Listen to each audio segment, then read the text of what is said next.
김성환의 시사야.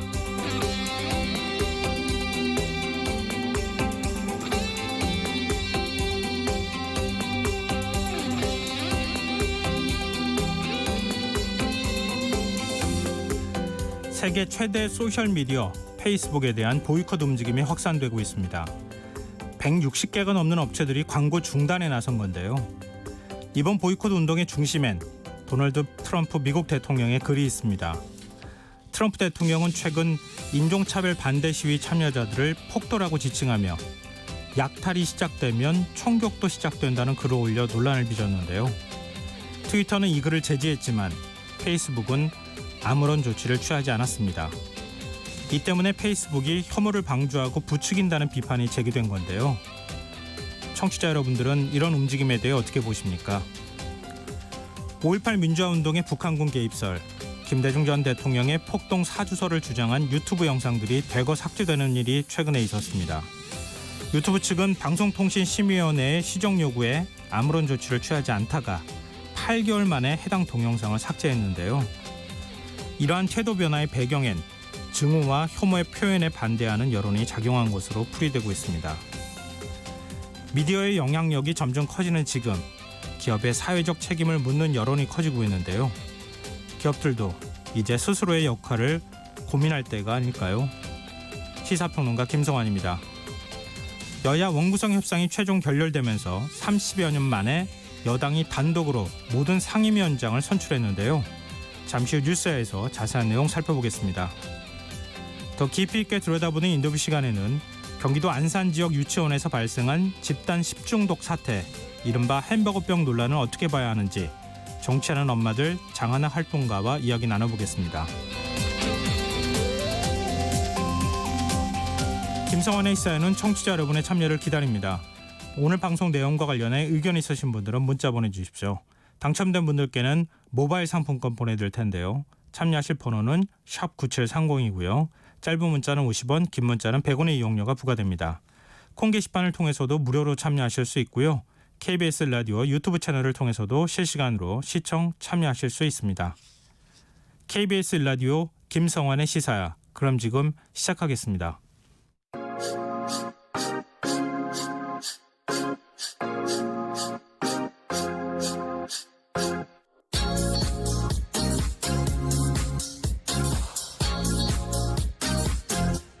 KBS 1라디오 김성환의 시사야.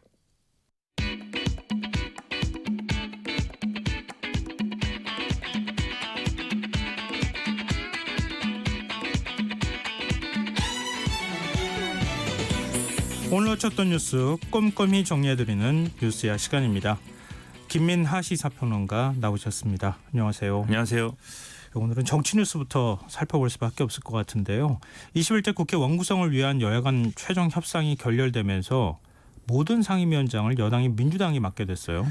그렇습니다. 애초에 예상이 많이 됐는데 네. 18개 상임위원장을 이제 여당이 다 가져가는 거냐 이게 관건이었는데 네. 결국은 현실이 됐습니다. 그래서 18개 상임위원장 중에 6개는 이제 지난번에 일단 구성을 해놓은 상황이었고 네. 오늘 이제 11개를 이제 선출을 추가로 했고요. 그럼 이제 한 개가 남지 않습니까? 네. 한 개는 정보위원장인데 그거는 이제 국회법상 국회 부의장이 이제 동의를 해야 되기 때문에 그것은 이제 선출을 이제 못한 상황이어서 나머지 17개를 선출이 완료됐다. 이렇게 볼 수가 있겠습니다.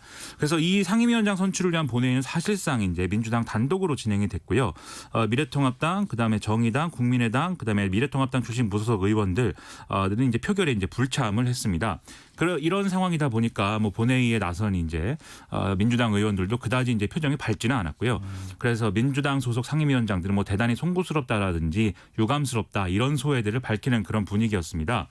오늘 이제 선출된 상임위원장 몇 면을 잠깐 설명을 드리면요. 네. 그동안 이제 더불어민주당이 미래통합당에 주기로 한 이제 상임위원장이 있지 않습니까? 네. 국토위, 정무위, 농해수위 등등의 이제 7개 상임위원인데 이 중에 이제 문체부 장관을 역임한 이제 도정환 의원이 문화체육관광위원장을 이제 맡게 됐고요. 네. 그다음에 농림축산식품부 장관을 역임한 이계호 의원이 농림축산식품해양수산위원장, 그다음에 문재인 정부에서 두 번째 여성가족부 장관직을 수행한 진선미 의원이 국토위원장을 각각 이제 장관 출신들로서 맡게 됐습니다.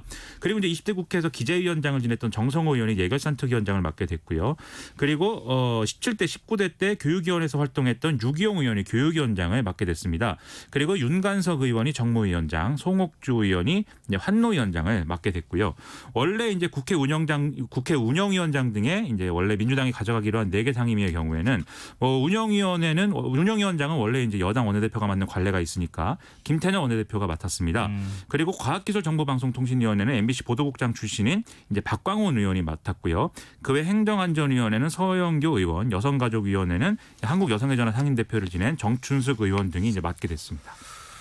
통합당은 그동안에 법사위원장 자리에 안 줄 거면 18개 상임위원장 다 가져가라 이렇게 입장을 보이기도 하지 않았습니까? 그랬죠. 네. 그렇다 하더라도 지금 이게 현실화됐다고 하는 측면에서는 통합당 입장에서 상당히 반발할 수밖에 없을 것 같긴 해요.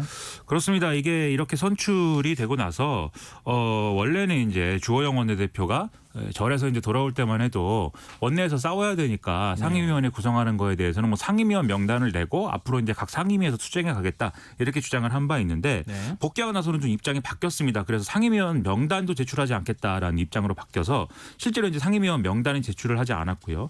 그래서 이제 국회의장이 상임위원을 강제 배정하는 이런 상황이 이제 됐습니다. 그러다 보니까 당연히 미래통합당은 계속 이제 강경한 반발의 목소리를 낼 수밖에 없는 상황을 스스로 만든 셈이 됐고요. 그래서 이제 이 선출이 완료되고 나서 로텐도홀에 모여서 미래통합당 의원들이 뭐 검은 마스크도 쓰고 퍼포먼스를 좀 했고 여기서 주호영 원내대표가 이제 2020년 6월 29일은 국회가 없어지고 여당이 일당 독재를 시작한 그러한 이제 민주주의가 뭐 없어진 날이다 이렇게 선포하는 등의 강경한 이런 목소리를 내는 상황이었습니다. 근데 지금 이제 야당들은 다 불참했다고 봐도 과언이 아닌데 정의당은 일단 국회 본회의는 참석을 했는데 상임위원장 선출에는 또 불참했어요. 그렇죠. 지금 정의당의 입장이라는 게 그래서 상당히 좀 뭐랄까요 난감한 측면이 있는 건데요. 일단은 뭔가 추경 심사 그리고 지금 어떤 외교 안보적인 어떤 측면에서 좀 비상시국이니까 더 이상 국회를 공전시켜서는 안 된다라는 생각으로 국회 본회의에는 참석을 했다라는 겁니다.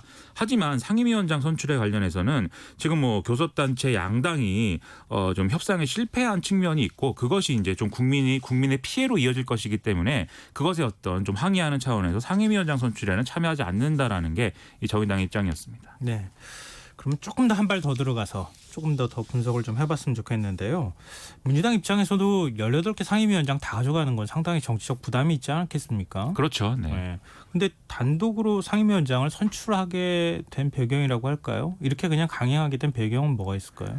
일단 첫 번째로 뭐 시간을 두고 협상을 더 하면 미래통합당이 뭐 협상의 어떤 좀 결론에 도달을 해서 합의를 해줄 것이냐 이게 이제 문제였던 거죠. 시간을 더 드린다고 해서 뭐 주호영 원내대표가 산속의 절로 이제 갔는데 그것을 찾아가면서까지 설득을 했는데 어쨌든 합의에 이르지 못한 것이 아니겠습니까? 그러면 시간을 더 준다고 해서 뭐 어떤 합의가 이루어질 수 있는 그런 조건은 아니다. 그렇기 때문에 좀 차라리 그냥 지금 뭐 미래통합당이 요구하는 대로 모든 상임위원장을 자체적으로 선출하는 게 낫겠다. 이렇게 이제 판단한 측면이 있는 것 같고요. 일단 첫째로는 협상을 더 해도 그렇죠. 여기서 더 달라질 건 없다. 그렇습니다. 그럼 둘째로는요? 두 번째는 지금 국회 현안이 시급한 것들이 있죠. 첫 번째로 이제 3차 추경을 지금 빨리 처리해야 된다라는 시급성이 있고요.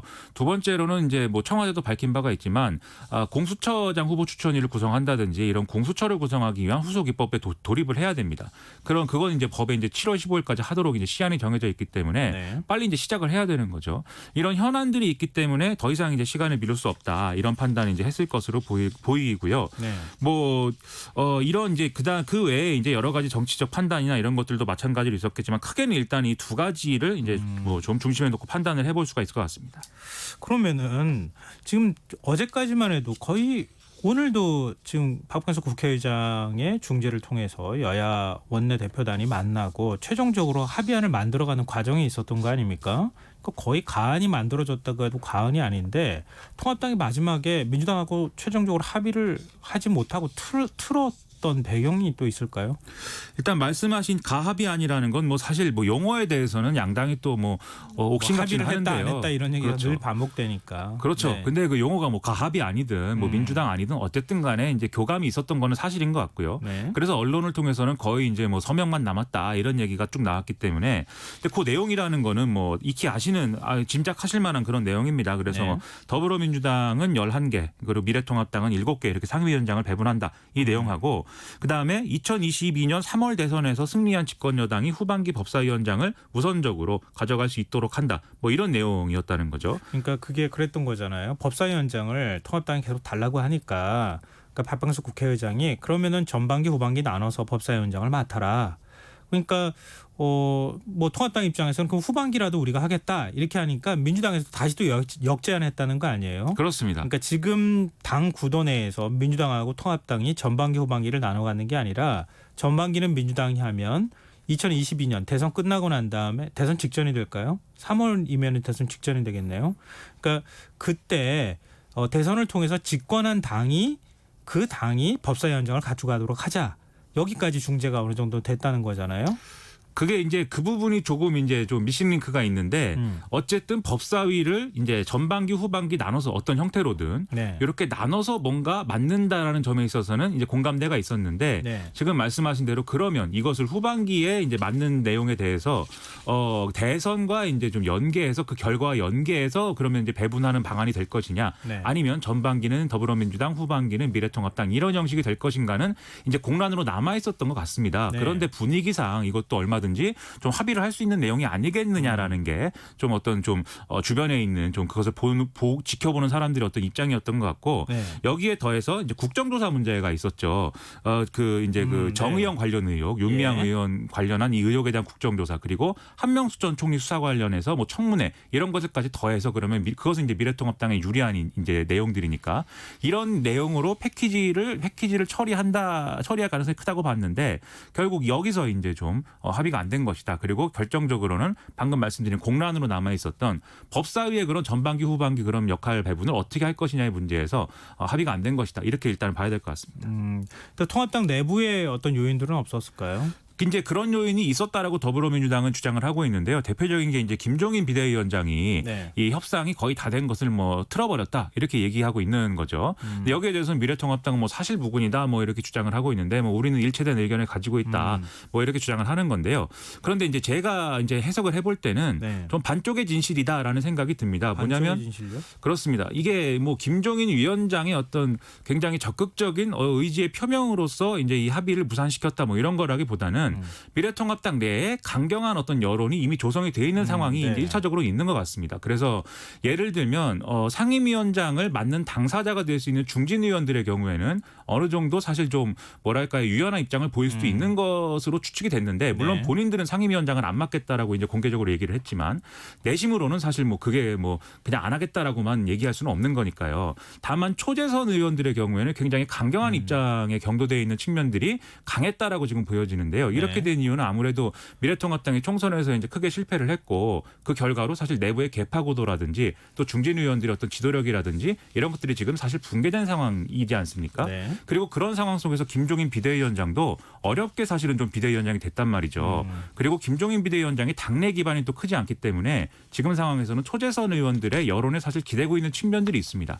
그래서 이게 복합적으로 작용해서 김종인 비대위원장이 초재선 의원들의 의견을 받아준 것 같다. 저는 이런 해석이 첫 번째로 들고요. 네. 두 번째로는 이게 대선까지 가는 과정에서는 더불어민주당이 일방적으로 국회를 운영하고 있다. 더불어민주당에게 모든 걸 맡겼는데도 지금 현실의 어려움이 하나도 해결되지 않았다. 이런 주장을 공세적으로 하는 것이 결국은 대선까지 가는 과정에서는 득일 거다. 실제 국회를 운영하는 데 있어서는 이게 별로 매력적인 어떤 내용이 아니지만 네. 대선을 고려하면 그게 득이다. 이런 판단이 배경에 있는 것 같습니다. 지금 아무래도 김종인 위원장은 계속 본인이 비대위원장을 맡아야 되는 어떤 당위라든지 그리고 앞으로 자신이 맡을 역할이라든지 모든 거를 대선에 중점을 두고 얘기하고 있지 않습니까? 그런 점에서 이런 정무적 판단까지 더해져서 결국은 이렇게 좀 합의안이 수용되지 않는 그런 상황으로 이어졌던 게 아닌가 이런 좀 추측을 해봤습니다.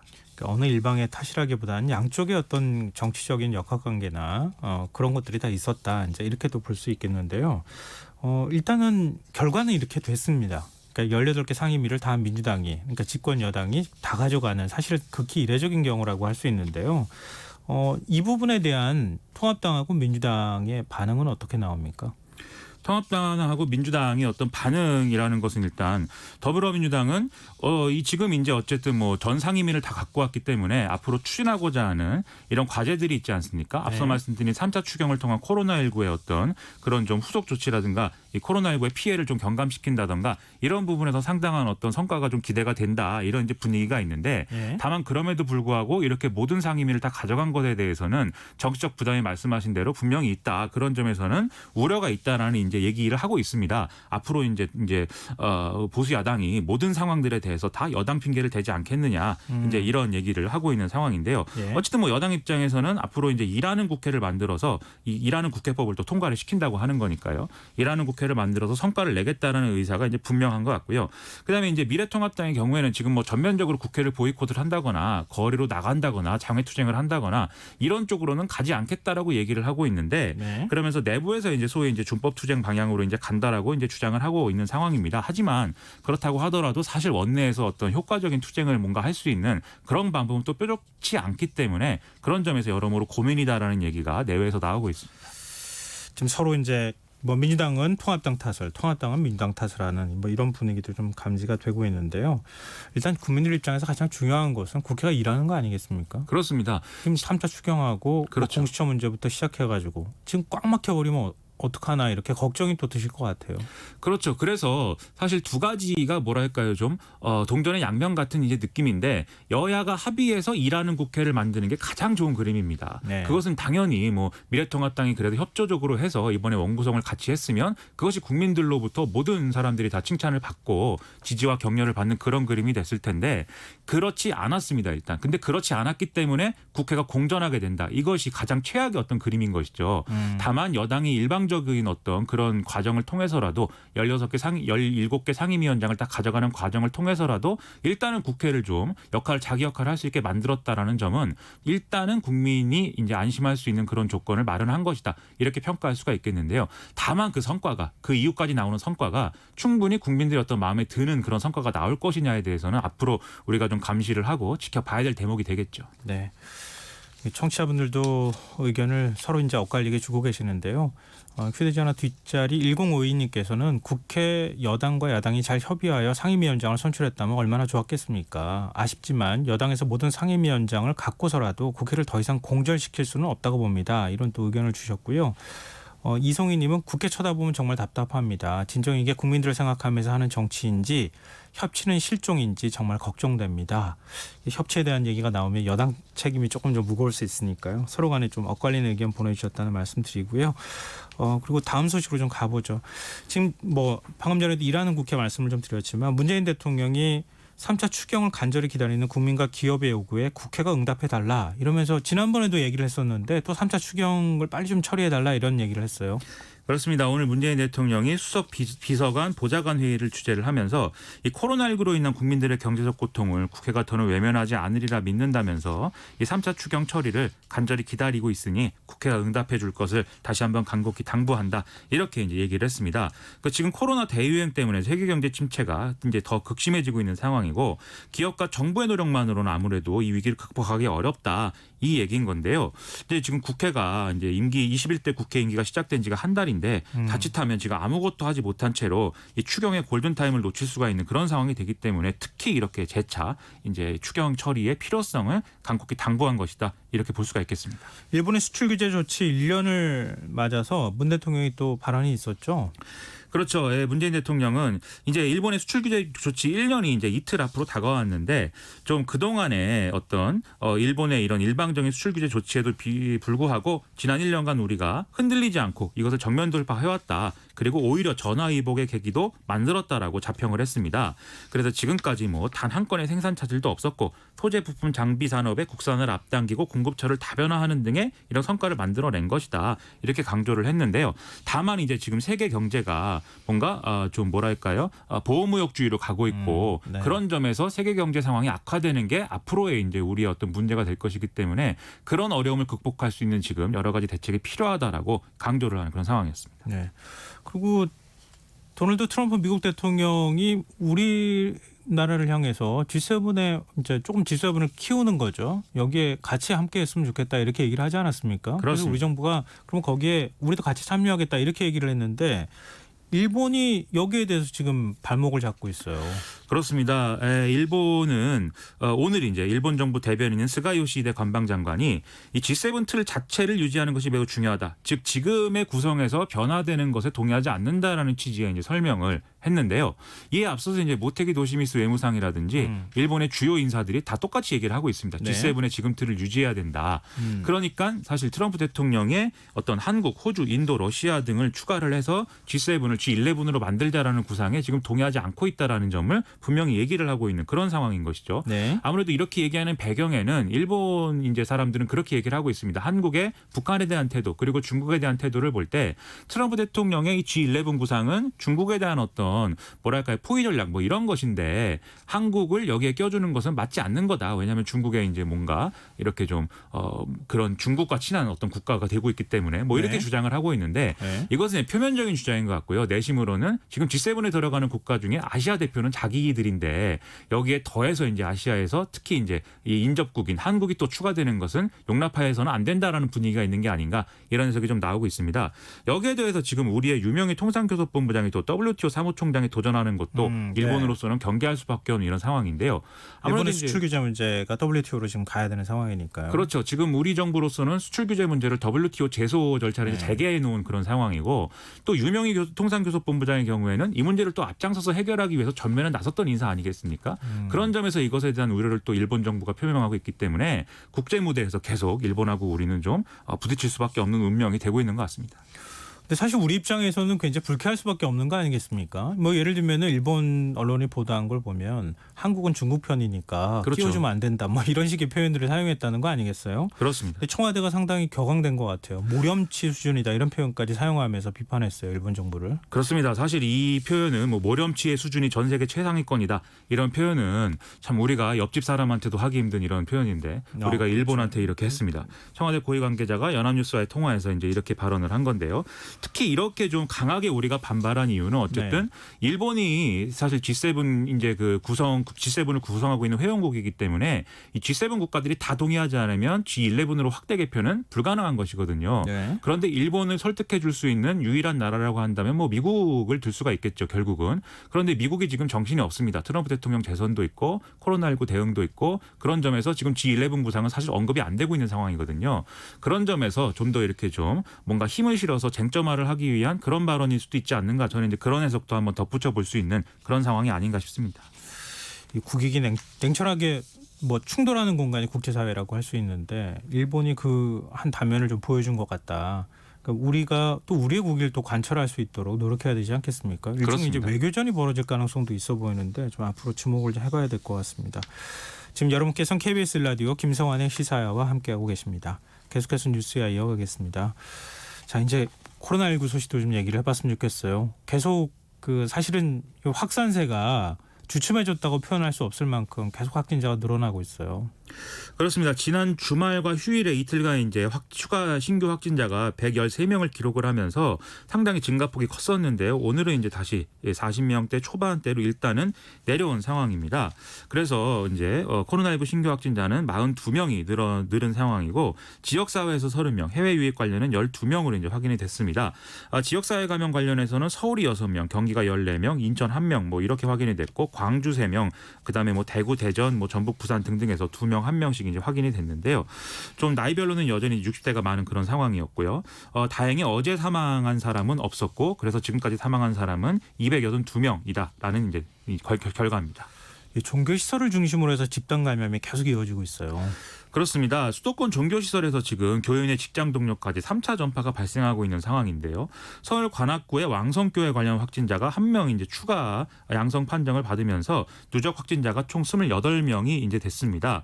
이 교회 교인이 한 1963명 정도 되는데 1,600여 명은 검사 결과가 음성이었고 나머지는 검사 결과를 기다리고 있는 상황인데 여기서 이제 교인과 교인의 가족, 직장 동료까지 3차 전파가 이제 발생을 했다라고 하고요. 그다음에 경기 안양시 만안구의 주 영광교회에서도 확진자가 확진자가 4명 더 추가로 발생해서 지금까지 확진자 22명으로 이제 확인이 되고 있습니다.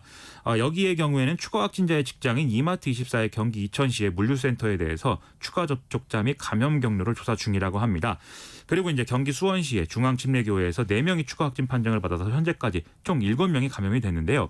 이 중앙교회 관련해서는 제가 이제 수원 출신인데 지역에 아주 잘 알려져 있는 초대형 교회입니다. 그래서 교인이 9천여 명 정도 되고 그다음에 지역의 유력 정치인들이 여기를 다니고 뭐 이런 좀 장로, 집사 이런 걸 맡을 정도로 중요한 이제 교회인데 다행이라고 해야 될까요? 이 이제 교회의 경우에는 거리두기나 마스크 착용 이런 좀 방역 지침을 잘 지킨 상황이고 그리고 이렇게 추가 확진을 받은 이런 신규 확진자의 경우에도 지금 외부 감염으로 추정이 되고 있는 상황이어서 그나마 이제 대형 교회임에도 불구하고 뭐 그나마 다행인 점이 있다 이렇게 좀 판단할 수가 있는 상황입니다. 그래서 지금 계속 종교 시설에서 이렇게 관련해서 이제 집단 감염이 일어날 수 있는 이런 위험성이 있기 때문에 방역 당국은 뭐 찬송, 식사, 소모임 뭐 이렇게 좀 침방울이 많이 전파될 수 있는 활동이 많았고 증상이 있는데도 예배에 참석했더니 추가 감염이 발생한 사례에 대해서 다시 한번 좀 경각심을 가져달라고 얘기를 하는 그런 상황이었습니다. 뭐 예배를 지금 뭐 금지해달라, 하지 말아달라 이렇게까지는 얘기하고 있지 않은 거잖아요. 그러니까 그렇습니다. 최소한 뭐 이 방금 전에 말씀하셨던 것처럼 침방으로 튈 수 있거나 뭐 예를 들면 MT를 가거나 성가대 활동을 하거나 이럴 때라도 각별하게 좀 조심을 하고 MT 같은 경우에는 그거는 정말 밀접 접촉이 이루어질 수밖에 없잖아요. 그렇죠. 그런 건 좀 자제해달라 이렇게 얘기하는 정도잖아요. 지금. 그렇습니다. 뭐 제가 자꾸 수원 얘기를 해서 좀 죄송한데 수원 중앙교회의 경우에는 바로 이 확진자가 나오자마자 온라인 예배로 다 전환을 하고 교회와 관련돼서 한 곳에 모이는 활동을 다 중지한 상황이거든요. 이렇게 빨리 대응을 하면 어쨌든 감염의 어떤 위험성을 최소화시킬 수 있기 때문에 아무리 종교 활동이 중요하다 할지라도 이런 점에 있어서는 대안적인 어떤 종교 활동으로 빨리 넘어가는 게 중요한 것 같습니다. 네. 그리고 수도권 밖에 확산세도 심상치 않아요. 지금 광주와 전남, 대전에서도 확진자가 잇따라 발생하고 있죠. 그렇습니다. 일단 광주 전남 지역에서는 여기도 이제 종교시설 사찰을 중심으로 한 집단 감염이 발생을 해서 우려가 되는데요. 여기 이제 60대 자매 부부를 포함해서 모두 이제 광주와 전남의 12명이 코로나19 양성 판정을 받았는데 이게 이제 지역의 광주 동구에 소재하고 있는 사찰인 광륵사와 관련이 있는 것으로 지금 판단이 되고 있습니다. 그래서 이 이제 여기를 다녀간 사람들에 더해서 광륵사의 승려도 이제 확진을 받았고 그다음에 여기서 열린 뭐 예술제에 방문한 접촉자라든지 등등 이분들에 대한 추가 조사를 이제 진행하고 있는 이런 상황이라고 하고요. 그리고 대전 서구의 방문 판매 업체 관련 확진자도 연일 증가하고 있는 상황이어서 지역에서 이제 집단 감염이 또 확산되고 있는 것에 대한 대단히 좀 우려가 되는 그런 상황입니다. 어린이집에서도 계속 지금 확진자가 나오고 있죠. 그렇습니다. 대전에서 어젯밤부터 오늘 사이에 40대와 60대 여성 2명이 추가 확진이 됐는데요. 이 가운데 40대 여성이 대전시 대성동의 한 어린이집 원장으로 확인이 됐다는 겁니다. 대전시는 이 어린이집에 대해서 오늘 휴원 조치를 했고요. 종사자 5명과 원생 19명에 대해서 전수검사에 들어간 상황입니다. 그리고 대전 지역의 모든 어린이집 1,200여 곳을 대상으로 내일부터 다음 달 5일까지 휴원 조치를 하고 긴급 돌봄이 필요한 가정에는 돌봄 서비스를 제공한다. 뭐 이런 얘기입니다. 조희연 서울시 교육감이 코로나19 여파로 학교의 학사 운영에 차질이 빚어질 경우에 법정 의무 교육을 면제하는 특별법을 제정해야 한다. 이렇게 국회에 요청을 했는데 이게 어떤 내용입니까? 이 서울시 교육청이 이제 더불어민주당, 미래통합당, 서울시당 등등과 가진 이제 간담회에서 조희연 교육감이 이렇게 제안을 했다라는 내용인데요. 지금 이제 그 안전교육, 성교육, 천명교육, 학교폭력 예방교육 등은 정규교육 과정 외에 이제 법정 의무교육인 상황인데 이런 것들은 지금처럼 이제 감염병 등의 국가적 재난 상황에서는 좀 면제할 수 있도록 그렇게 해달라는 내용입니다. 왜냐하면 코로나19 여파에 따라서 지금 상황에서는 정규교과 수업도 제 계획대로 이루어지지 못하는 상황이기 때문에 아무래도 이 정규교과 수업이 좀 집중할 수 있도록 해달라라는 어떤 내용인데요. 그래서 이런 교육들에 대해서는 좀 교육부 장관이 기준을 정해서 교육 횟수나 시간을 면제를 해주든지 아니면 원격 수업으로 대체할 수 있도록 해달라 이런 내용입니다. 그래서 지난 5월에도 교과 수업이 아닌 범교과 수업에서 의무로 이수해야 될 수업 시설을 좀 감축하도록 권고한 것도 이제 서울시 교육청이 한 바가 있는데요. 이런 점에서 이제 좀 코로나19 상황에 교육이 적응하기 위한 여러 가지 대안들이 계속 모색이 돼야 될 것 같습니다. 네. 지금 이 조희연 교육감 얘기가 지금 일반적인 수업도 안 되는 상황인데 수업 외에 교과 외에 어떤 법정 의무 교육도 너무 많다. 그거 다 하기 위해서는 지금 다 소화도 안 되는 상황이다. 이제 굉장히 현실적인 얘기를 해주는 거 아닌가 싶어요. 그렇습니다. 네. 근데 지금 코로나19가 계속 사실은 이제 우리가 한 명도 나오지 않았던 적도 있었잖아요. 얼마 전까지는 확진자가. 그렇습니다. 그런데 다시 50명대, 60명대 이런 식으로 늘어나고 지금 외국의 전 세계 추세로 보면은 거의 코로나19 환자가 거의 최정점을 찍고 있다. 2차 대유행으로 지금 들어가고 있다. 이런 얘기까지 나오는 상황인데 정부가 현재 가지고 있는 방역 체제로서는 조금 좀 대응하기 어렵다고 판단했던 것 같아요. 그러니까 방역 대책을 새롭게 재정비를 좀 했죠. 그렇습니다. 그동안 이제 좀 세계적으로도 이제 좀 코로나19 확산세가 좀 잦아드는 거 아닌가 싶었던 때도 있었는데요. 네. 아무래도 각국이 봉쇄 조치를 좀 완화하고 또 경제 활동에 재개에 들어가면서 다시 이제 유행이 커지고 있는 그런 상황입니다. 여기에 더불어서 우리도 사실 생활 속 방역으로 전환한 이후에 일부 이제 집단 감염 사례들이 막 등장을 네. 하면서 다시 이제 문제가 심각해지고 있는데 이런 상황에서 사실 사회적 거리두기로 돌아갈 것이냐 여부에 대해서도 전문가들의 입장이 막 엇갈리고 뭐 이런 상황들이 이어져 왔거든요. 그래서 이런 혼란을 좀 정리하는 차원에서 일단 지금의 어떤 우리의 생활 속 거리두기도 사회적 거리두기라는 큰 틀에 통합을 하고 대신에 사회적 거리두기를 1단계에서 3단계로 구분해 시행하는 방안을 이제 방역 당국이 발표를 했습니다. 네. 그래서 1단계에서는 이제 지금 상황이 이제 1단계입니다. 생활 속 네. 거리두기 단계인데 우리 의료 체계가 감당 가능한 수준에서 유행이 소규모로 퍼졌다 잦아들었다를 반복하는 상태일 때 이제 1단계를 적용한다라는 내용인데요.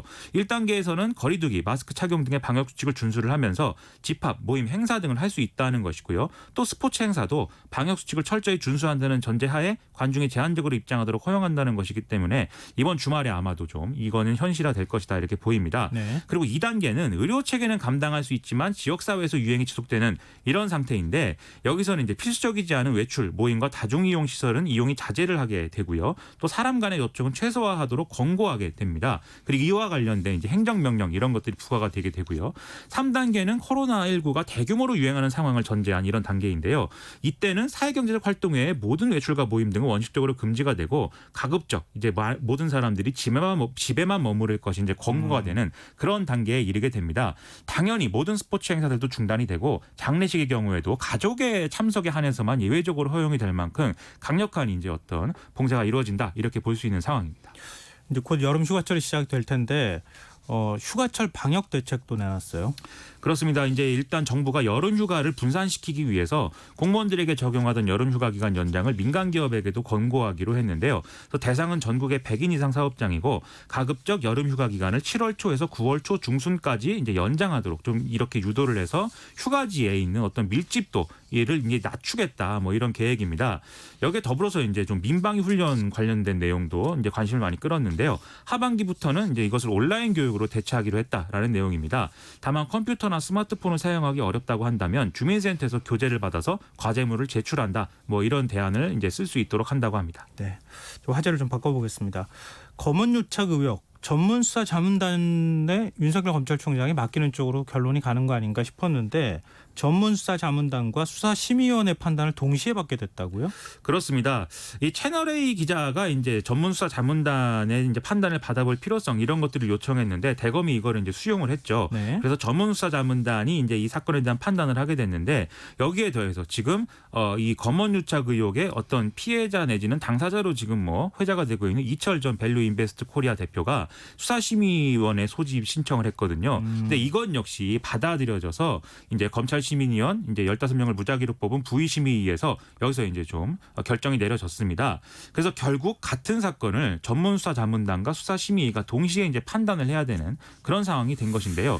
두 기관의 이제 판단이 일치한다고 하면 사실은 검찰 입장에서는 그 이후에 처리가 쉬운데 만약에 일치하지 않는다라고 한다라면은 복잡하겠군요. 그렇죠. 어디 손을 네. 들어줄 것인가 고민이 많이 되는 상황이 될 것 같습니다. 근데 검찰수사심의위원회는 지난주 이재용 삼성전자 부회장 수사와 관련해서 수사 중단을 권고한 바 있지 않습니까? 그렇습니다. 이것 때문에 수사심의위원회 제도 개선의 목소리가 나오고 있어요.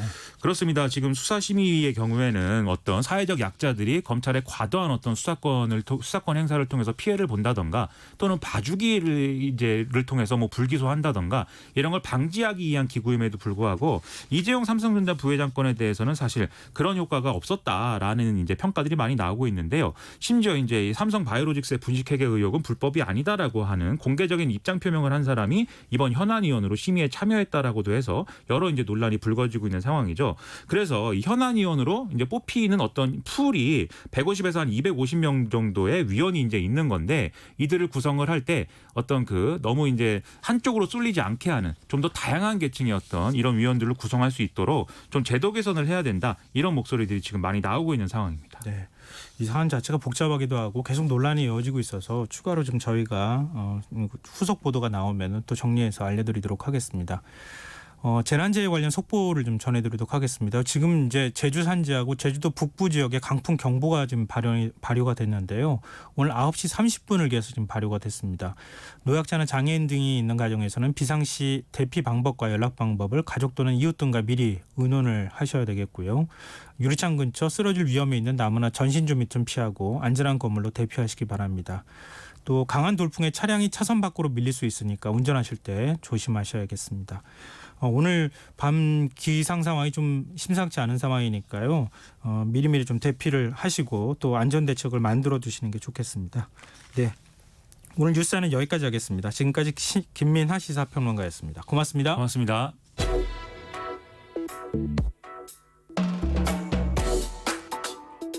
더 나은 내일을 준비하는 시간 KBS 1라디오 김성환의 시사야. 경기도 안산 유치원에서 발생한 집단 식중독 사태가 점점 커지고 있습니다. 식중독 증상을 보이는 환자만 115명으로 늘었고 26개월 된 아이까지 투석 치료를 받는 상황이지만 제대로 된 원인은 아직 규명하지 못하고 있는데요. 오늘 인터뷰 시간에는 해당 유치원 원장을 검찰에 고발한 시민단체 정치하는 엄마들의 장하나 활동과 연결해서 자세한 이야기 나눠보겠습니다. 안녕하십니까? 네, 안녕하십니까? 네, 지난주 금요일이었었죠. 집단 식중독이 발생한 이 안산 유치원 원장 이 식품위생법 업무상 과실치상 두 가지 혐의로 고발하셨는데 어떤 내용인지 먼저 좀 설명을 해주시죠. 네, 식품위생법 제4조에는 위해식품을 채취, 제조, 수입, 가공, 사용, 조립, 저장, 소분, 운반, 진열 등 이제 금지 행위들이 나열이 되어 있습니다. 근데 이 경우에는 병원성 미생물에 오염된 식품을 또는 이제 그런 우려가 있는 식품을 아이들에게 조리해서 주었기 때문에 이것이 식품위생법 위반이다. 그래서 저희가 고발을 했고요. 네. 또 하나 업무상 과실치상은 아시다시피 아이들이 유치원에 등원하면 그 급식 간식은 이제 먹을 어린이만 먹고 아닌 학생은 안 먹고 이렇게 선택권이 없습니다. 그러니까 이 급식 제공이 유치원에 있는 학생들에게 이제 반드시 제공되어야 되는 거기 때문에 이번에 어떤 유치원의 책임으로 이런 식중독 사태가 일어났다고 한다면 여기에는 업무상 과실치상죄도 반드시 적용돼야 된다고 해서 고발을 하게 되었습니다. 이번 사태가 발생하고 난 다음에 보존식이라고 하는 단어가 자주 언급이 되고 있거든요. 이게 네네. 정확하게 어떤 개념입니까? 이 역시 식품위생법상의 그 집단 급식소는 유치원이나 어린이집 할 거 없이 모든 형태의 집단 급식소에서 이러한 유사시, 그러니까 유병자가 나왔을 때 원인 규명을 위해서 그 제공된 급식 간식을 영하 18도씨에서 144시간 동안 보존하도록 되어 있습니다. 그러니까 한 명이 아프든 간에 이번처럼 집단 식중독이 발병하든 간에 원인을 알아야지 치료해서 또 사람의 그러니까 건강 피해를 최소화하지 않겠습니까? 네. 그래서 필요한 것이 보존식이고 오늘 보도를 보니까 음식이 부족해서 보존식을 못 나겠다 이런 발언들도 나오는 것 같은데 네. 전혀 그렇지 않고요. 보존식은 당연히 배식하기 전에 이미 떠놓고 보존식을 우선 챙기는 게 맞겠죠. 그런 식으로 모자라서 보존식을 안 두게 되면 만약에 이런 사태가 났을 때 지금 바로 이러한 원인 규명을 못하고 환자는 계속 늘어가고 이런 사태가 생기기 때문입니다. 지금 말씀 들어보니까 보존식은 급식 배급을 하기 전에 미리 떠나야 되는 거다. 그러니까 나눠줄 때 나중에 부족하네 그러면은 보존식을 보존하지 않는 이런 일이 벌어지는 것 자체가 이해할 수 없다 이 말씀이신가요?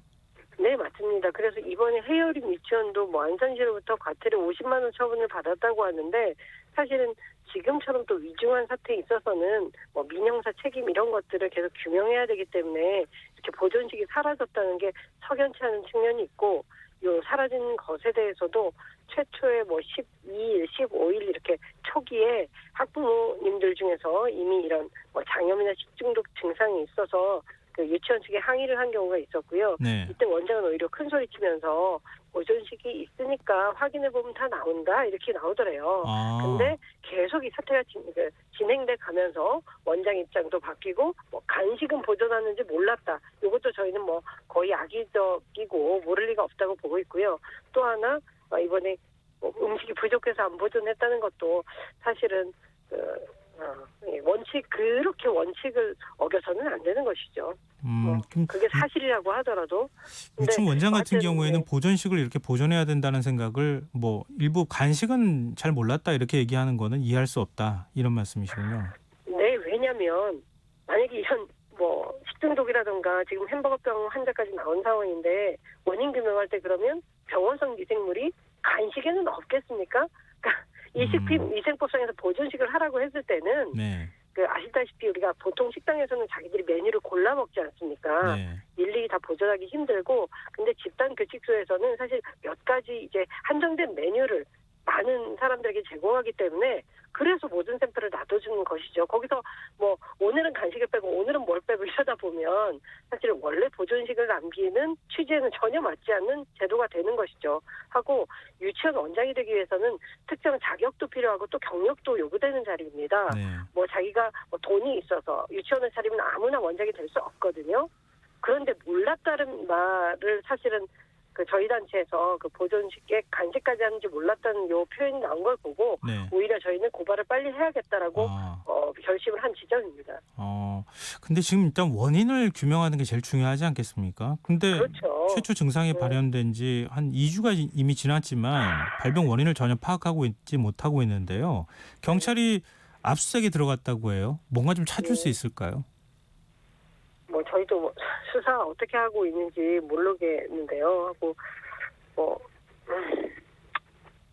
지금 무슨 자료를 본다 한들 네. 문제는 최초 발병 시점으로부터 너무 멀어져서 사실 그렇게 뭐 전망이 밝다고는 저희도 말씀드리기 어려운 것 같습니다. 그러니까 만약에 보존식만 없어진 게 아니라 이게 뭐 네. 납품업체에서 뭔가 문제가 있는 식재료가 있다고 해도 지금까지 이제 사안이 길어지고 뭐 대대적으로 보도가 되고 있기 때문에 네. 이미 또 누군가 뭐 증거인멸, 폐기 이런 것들은 이루어졌을 시점이 아니겠습니까? 네. 만약 이렇게 보도되는데도 몰랐을 리가 없으니까요.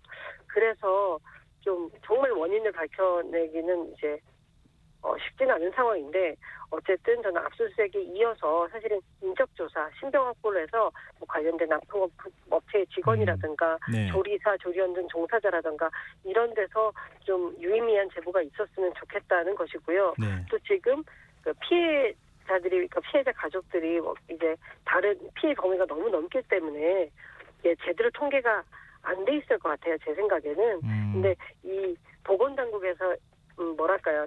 그 장출혈성 대장균에 대한 이런 검사 결과만 할 게 아니라 이 분들의 피해자들 학부모들의 뭐 증언 같은 것도 모으고 네. 각자 또 유치원에 항의하고 원장으로부터 들었던 얘기들이 있을 텐데 이걸 시점상으로 배열하다 보면 그래도 문제되는 지점들이 나올 수 있고 특히 유치원이 이제 악의적이었느냐 아니었느냐 이런 부분들은 나올 수가 있을지도 모르죠. 하여튼 희망을 가져봐야죠. 네. 그리고 이 유치원이 2018년 회계부실로 처벌받은 적이 있다 이런 사실이 알려지고 있는데요. 네. 이게 어떤 내용입니까? 이것은 그 경기도교육청 홈페이지에 가보면 지금도 다운로드 받을 수가 있습니다. 2017년도 특정 감사 결과가 이렇게 홈페이지에 있는데 여기에 그 해당 유치원이 그 적발되어 있고요. 네. 총 회계 부정 금액은 3억 9천만 원 정도입니다. 뭐 이 중에서는 그 교비 회계를 이제 부적정한 용도로 썼다는 게 한 1억 정도가 있고요. 예. 그다음에 또 2억 뭐 또 나머지 중에는 그 원래 유치원이나 이런 기관들은 유치원 명의의 계좌로만 학부모들에게 그 수익자 부담금을 받을 수 있거든요. 네. 근데 원장 개인 명의 통장 이런 것들로 부모들한테 납부를 요구하고 받았다. 그런 액수도 상당한 걸로 나와 있고요. 그래서 뭐 저희 같은 경우에는 회계비리가 고 급식비리다 말은 할 수 없지만 이렇게 유치원 운영의 가장 기본적인 개인 계좌 사용 같은 것들을 뭐 쉽게 이렇게 우습게 어기고 어겼던 것이 적발됐지 않았습니까? 네. 그렇기 때문에 뭐 여러 가지 면에서도 유치원 운영을 규정대로 하지는 않았을 확률이 분명히 있는 것이죠. 하고 또 이런 그 회계 부정도 사실 그 이사장이 영리 추구하다가 벌어진 일입니다. 뭐 그냥 실수가 아니고 단순 실수가 아니라 부적절하게 영리를 추구해서 벌어진 일인데 보통 이런 유치원에서는 아이들 급식에서도 뭐 좀 저급하고 저렴한 식재를 더 사용한다던가 배식량을 줄인다던가 뭐 아니면 보존식의 경우에도 아이들 주고 나니까 부족했다 이것도 사실은 유치원 급식이 양이 부족하면 안 되죠. 아이들이 그러네요. 모자랐다는 거 아닙니까? 네네. 그래서 그런 면들도 사실 비리 유치원의 전형이기 때문에 이런 것들도 저희는 심각하게 보고 있습니다. 근데 오늘 이재정 경기도 교육감이 예. 오늘 오전에 모 언론사 인터뷰에서 회계 부정하고 급식 비리는 뭐 이렇게 무관하다 이런 식으로 좀 선긋기를 하고 또 유치원의 어떤 그 급식에는 문제가 없었다 이렇게 지금 문제되는 발언을 해서 혹시 이런 것들이 경기도교육청이 안일해서 이 문제를 더 키운 게 아닌가 하는 그런 비난들도 많이 있는 것으로 알고 있습니다. 근데 피해 아동 부모님들도 고소장을 제출했다고 하던데요. 혹시 맞습니다. 부모님들 만나서 얘기를 좀 들어보신 게 있으세요? 아니요. 저희들이 피해 학부모들을 직접 만나려고 노력했는데 그러진 못했고요. 네. 피해 지금 학부모들이 많지 않습니까? 그중에 아주 소수의 학부모님들과 그냥 그 유선상으로만 소통을 하고 있습니다. 네. 근데 지금 피해 정도도 사실은 그 편차가 크기 때문에 부모님들 간의 소통도 그렇게 원활하진 않다고 듣고 있고요. 특히나 이제 전체 의견을 좀 모아서 고소고발을 공동대응하기도 어려운 상황으로 전해 들었습니다. 근데 지금 이제 여러 가지 논점이 좀 있는 것 같아요. 보니까 말씀하셨던 네. 것처럼 지금 회계 부정과 관련돼서 연결돼서 급식이 부실했을 가능성, 뭐 지금 아직까지는 근거는 안 나왔지만 뭐 그런 가능성이 있을 수도 있겠지만 이 관리 감독 기관의 역할 이것도 굉장히 중요할 것 같거든요. 매우 중요하죠. 네. 사실은 사립 유치원처럼 아직 사실 제대로 된 관리 감독 시스템에 안 들어와 있고 유치원 3법 통과하는데 한 1년이 걸려서 이제야 막 시행되고 있는데 그리고 학교 급식법은 이제 올해 말에 시행이기 때문에 아직 이 사립 유치원의 급식은 학교 급식법 적용을 안 받는 상황이거든요. 그럼 법이- 저 아직 적용 대상에서 빠져 있는 거예요? 네, 법은 이제 원래 빠져 있었고 예. 유치원 3법 통과되었지만 시행이 아직 안 된 것이죠. 네. 그래서 여전히 사각지대에 있는데 그렇다면 무엇보다 관리감독 기관이 중요한 것이고 경기도교육청 책무가 아주 중요한 것이죠. 근데 오늘 그 이재용 교육감 인터뷰를 듣고 사실 저희 단체 많은 회원들뿐만 아니라 아마 피해 학부모들도 너무 분노하시고 상처가 되셨을 거다 이렇게 생각합니다. 오늘 압수수색 들어갔는데 뭐 경기도교육청 수장이 뭐 유치원에는 문제 없었다, 유치원 식품에는 없었다, 보존식 그 간식 보존식 안 하는 거는 괜찮은 거다, 뭐 이렇게 인터뷰를 막 함부로 했거든요. 네. 그래서 지금 경기도교육청도 문제 적이라는 게 오늘 아주 대대적으로 드러난 상황입니다. 그럼 이런 경우에는요. 관리 감독을 어디서 해야 되는 겁니까? 안산시의 책임도 있을 것 같고. 그 안산시가 들어간 경우는 원래 유치원은 교육부나 교육청 소관이 맞습니다. 근데 아까 말씀드렸다시피 학교 급식법에서 유치원 급식을 다루지 않다 보니까 거기에 이제 어린이 급식 위생 관리에 대한 특별법이란 법이 따로 있는데 네. 여기에 적용을 좀 받죠. 근데 지금 원생이 183명이면 이제 영양사를 고용했어야 되고 그러기 때문에 사실은 어디서도 특별히 관리 감독받지는 않는 상황이 맞습니다. 그러면 그 관리 감독의 사각지대에 놓이는 게 이게 비단 지금 안산뿐만 아니라 다른 유치원도 그렇다고도 볼 수 있는 거 아닌가요? 전국의 사립 유치원이 다 똑같은 상황이라고 보시면 됩니다. 그러면 어떻게 이걸 관리 감독을 제대로 하고 지금 이제 유치원 3법 말씀도 하셨지만 어떻게 해야 되는 겁니까? 대안은 어떻게 만들어야 되는 거죠? 뭐 여러 가지 있습니다. 사실은 법이 통과돼서 그게 시행되면 올해 말부터는 좀 나아지기를 바라는 마음이 있지만 사립 유치원 수는 많고 그렇다고 거기 관리 감독하는 전담 공무원 숫자가 획기적으로 늘지는 않을 것이거든요. 네. 그렇기 때문에 이제 법이 통과되어도 아직 뭐 100% 해결된 건 아니다라고 저희들도 위기감을 느끼고 있고요. 그러면 이제 사립 유치원 운영에 있어서 평소에 뭐 학부모들의 참여라던가 아니면은 그 유치원에 아이를 보내는 학부모가 직접 문제 제기하기가 상당히 어려운 구조예요. 그런데 네. 부모들의 심리는 아이가 혹시 뭐 눈밖에 나지는 않을까, 예. 자기가 문제 제기해서 불이익이 있지 않을까 이런 걱정을 하기 때문에 저는 이제 민관이 같이 구성되는 시민 급식 감시관 이런 것들을 만들어서 내 아이가 다니는 유치원이 아니라 좀 떨어진 다른 유치원을 보게 한다면 저는 충분히 서로 그 교차해서 감시할 수 있을 거라고 보거든요. 이거를 뭐 기존의 감사 방법들은 몇 날 며칠 몇 시에 한번 가겠습니다 이렇게 가는데 뭐 급식 같은 경우에는 매일 급식을 하지 않습니까? 그죠? 네. 뭐 회계 감사 같은 건 1년에 한 번씩 뭐 이게 회계 년도에 맞춰서 감사하는 거는 이해가 되지만 급식은 매일매일 벌어지는 일이니까 사실은 좀 불시에 찾아가는 아니면 뭐 그렇죠. 뭐 올해 뭐 분기별로 네네. 오늘 이번 분기에는 이런 유치원을 가게 된다 정도 좀 고지를 하고 좀 찾아가는 방식으로 해야지 매일매일 급식의 질을 좀 담보할 수 있을 것 같고요. 지금처럼 예. 정말 그 어떤 자료에 맡겨서는 이제 아이들 급식에서 좀 네. 영리를 추구하는 이런 문제들은 근본적으로 안 바뀌고요. 그래서 사실은 국공립이 늘어나야 된다 이런 원론적인 말씀을 드리지 않을 수가 없습니다. 저희 청취자 7627님께서요. 유아교육을 전공하고 있는 학생입니다. 안산 유치원 네. 측의 이야기를 들어보면 황당한 측면이 많습니다. 아동 안전에 대한 필수 교과목도 이수하여야 하고 원장이라면 당연히 알아야 하는 부분인데 안타깝습니다.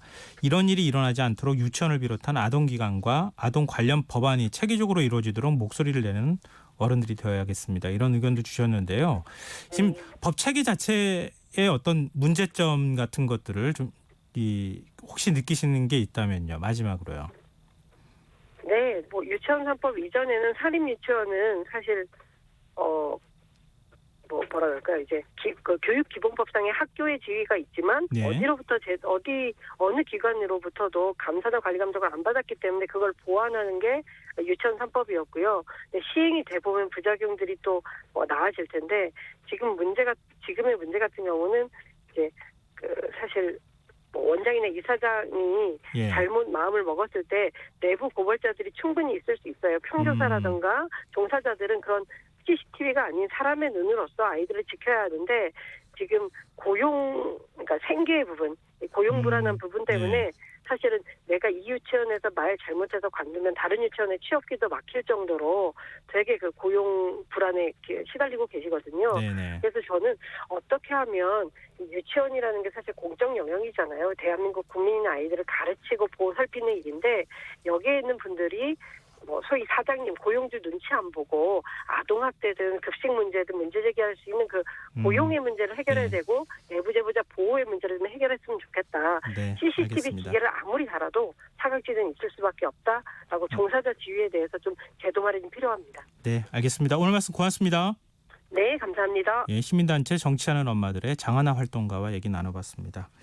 KBS 라디오 김성환의 시사 1부 순서는 여기서 마무리하겠습니다. 1부 끝곡으로 전주영 이루마의 드림 들으시고요. 전 11시 전과 2부에 다시 오겠습니다.